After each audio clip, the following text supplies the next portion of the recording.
Alright, this is the Black Cauldron painting. 3, 2, 1, start.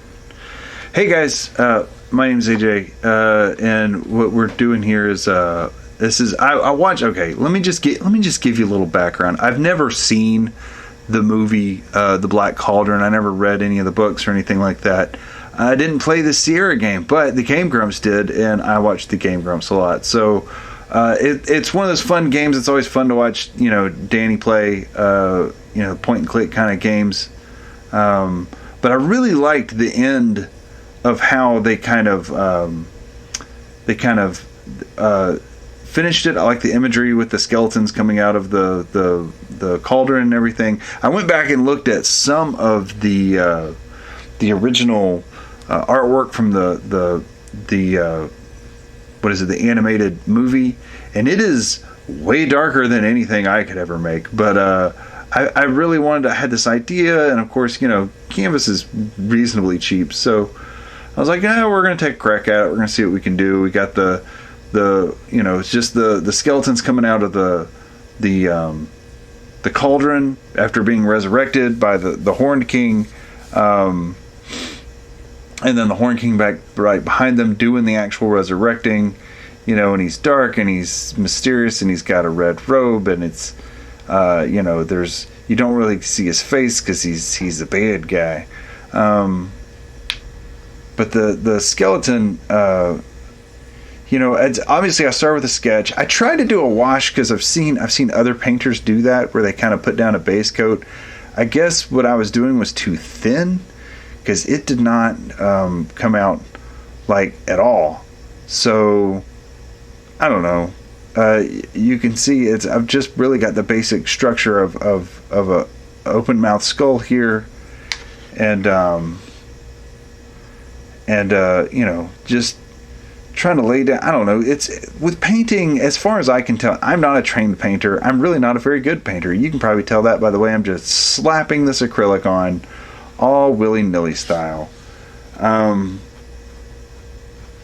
it's all about. Bob Ross taught me that it's all about having fun and using your imagination. So, maybe in this world you've got a dark horned king wizard, and maybe in this little world your wizard's resurrecting the dead to create an army to overthrow the local populace and enslave all the good people, and we're gonna put just a happy little skeleton right here coming out of the cauldron. We got some collarbones right there, and we got of course you've got your breastbone right there that all the ribs connect to in the front. I am by no means a biology expert. I kind of sort of think I know what ribs look like, and I wanted them to have a yellowed sort of look to them.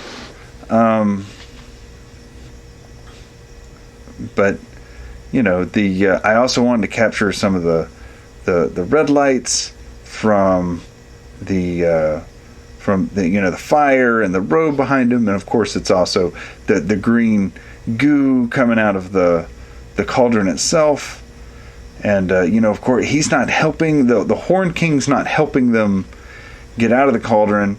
They're helping themselves, and he just was throwing the bones in there, so they gotta arm themselves, and so this one's got a sword, and he ends up having a helmet. I think they used the same sprite for all of the for all of the animation. It just kind of ran in a loop, and they all just sort of had I don't know, cartoonish Viking helmets with little horns on them, and they either had axes or swords. But in our little world, our resurrected undead warrior is he's going to carry a sword, so you can kind of see the hilt of the sword there. Shifting gears over here, let's make this king a little horny. I want to do some knurled, curled ram horns, like you can see right there. Just kind of get the idea of the eyes. The thing that I have found about painting, and again, I'm not trained. I don't profess to be in any way good on it. I'm still learning myself, but it's like you just keep putting down layers until you're happy with the result.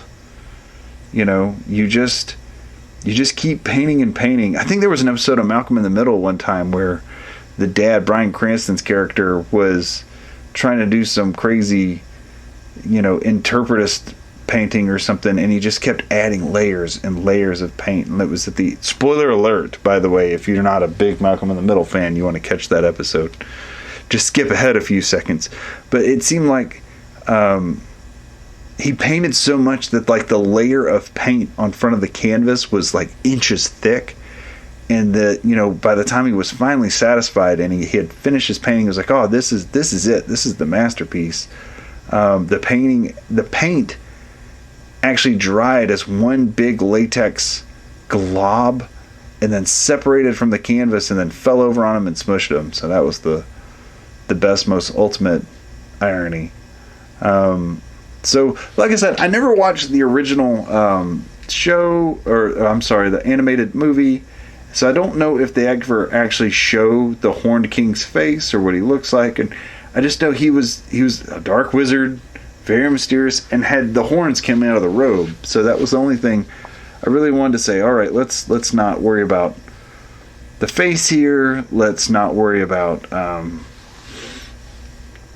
just try to get the idea of the eyes, try to get the idea of the horns. I wanted to be real prominent, and then the robe I wanted to be real prominent. And then you just, like I said, you lay down layer after layer.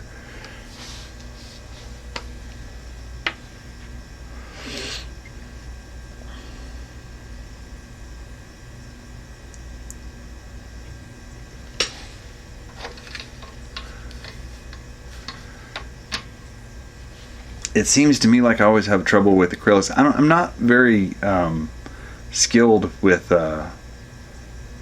oils. I haven't tried to use them too much. I mostly use acrylics because they're cheap, and I'm cheap.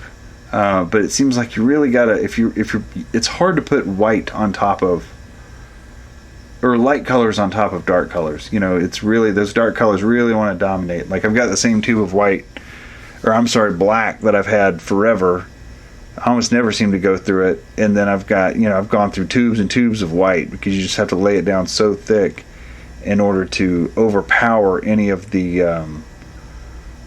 anything dark that you've put down around it.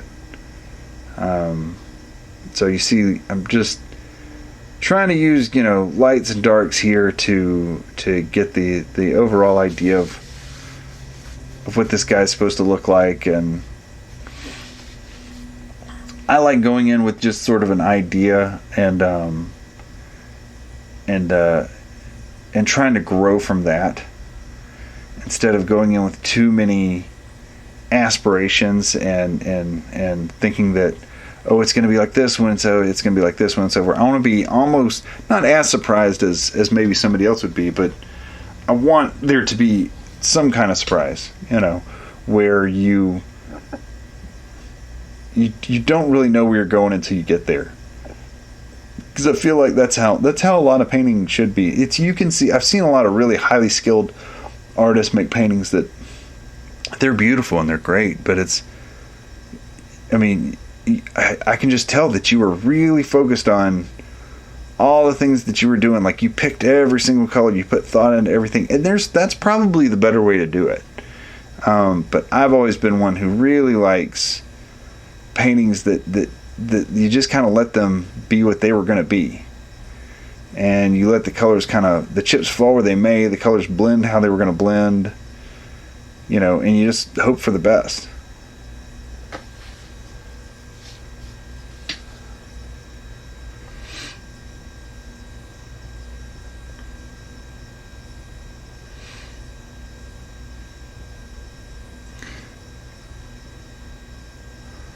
I always like the scene there's a scene in I think it's the one about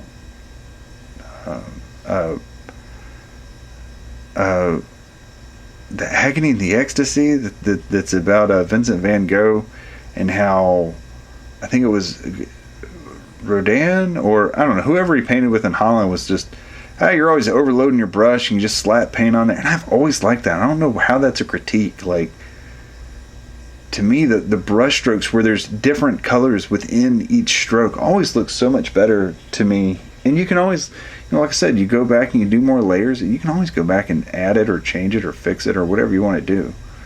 It's not like there's hard and fast rules, but this one came out pretty good.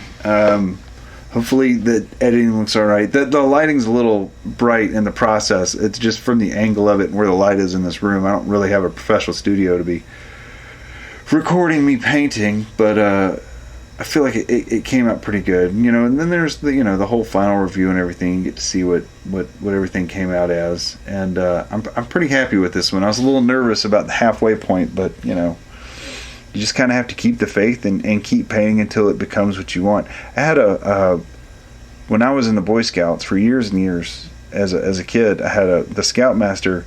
Whenever we did projects like wood carving or anything like that, I'd always look to him as an authority figure, and I'd say, "Is this done? Is this good enough?" And he never answered me. To his credit, he would always say, "You got to tell me, is it good enough? Is it done? It's not up to me. It's up to you. You're the one making it." And I always kind of carry that advice with me the rest of my days. And there's been a couple paintings that I have ended up either painting over or destroying or whatever, just getting rid of because they weren't done. They just weren't good enough. I couldn't get it the way that felt right. And so I've kind of learned to trust myself now, where you just paint until eventually it feels right. And I think I got this one about where I wanted it. So let me know what you think. I don't do a whole lot of painting stuff, and I haven't. This is the first thing I've painted in quite a while, but every now and then I want to throw something on there, especially since it was kind of a reference to, a big creator, their video, the Game Grumps is what I'm talking about, and their whole spiel and what they're doing, so yeah, I hope you liked it. Shoot me a subscribe, just throw a like in there, or just a comment. Tell me if you've watched the Black Cauldron, what you thought of it. Is this an interesting representation of what you remember of it, or if you played the Sierra game, or if you just watched the video that Dan and Aaron made, and this kind of makes you think about the end of that too, because it tickles me to death. At any rate, I have been AJ this whole time, and I'll catch you guys on the next one. All right, well, bye now.